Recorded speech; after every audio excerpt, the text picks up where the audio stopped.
Beaucoup de vous pensez qu'il y a plusieurs manières d'être sauvé. Romains 10. Car c'est en croyant du cœur qu'on parvient à la justice. Et c'est en confessant de la bouche qu'on parvient au salut. Si tu confesses de ta bouche le Seigneur Jésus, et si tu crois dans ton cœur que Dieu l'a ressuscité des morts, tu seras sauvé. Sauvé de quoi? De la mort. Quand on parle de la mort là, il y a une autre mort qu'on appelle l'étang de feu. Il est écrit, il est réservé à l'homme de mourir une seule fois. Après quoi vient le jugement. C'est de ce jugement qu'on parle. Ce jugement-là, on va juste regarder, est-ce que ton péché a été lavé? Parce que l'homme a péché, la seule manière de faire le péché, tu dois mourir. Comme Dieu, il nous aime, dans l'Ancien Testament, il a dit aux gens, prenez des animaux et tuez-les à vos places. Donc quand l'animal mourait, c'est comme si tu es mort et ton péché est pardonné. Mais c'est mon Dieu a dit que non, ça peut rien faire. C'est le sang d'un animal.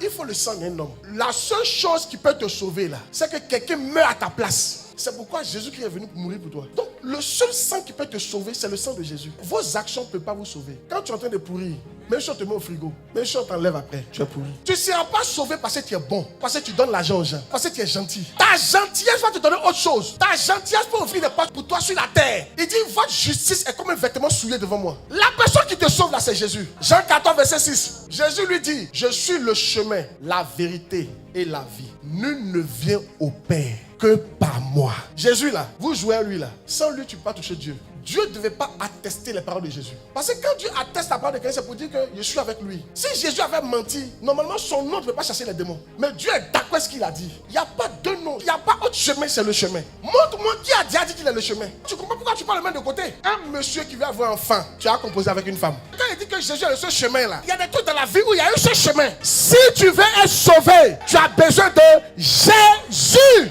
Il n'y a pas deux chemins. Comment tu peux vivre sans Jésus? Aucun homme normal ne peut vivre sans femme. Tous les hommes qui vivent sans femme, en tout cas, ils ont un problème. Ça m'étonne que toi, tu vives sans Jésus. Ça m'étonne. Il est le chemin, le seul. Et toi, tu veux vivre sans lui. Tu lèves le matin, tu t'en fous de lui. Tu ne salues pas, tu ne lis pas la Bible, tu ne passes pas du temps à lui. Et toi, tu es normal même.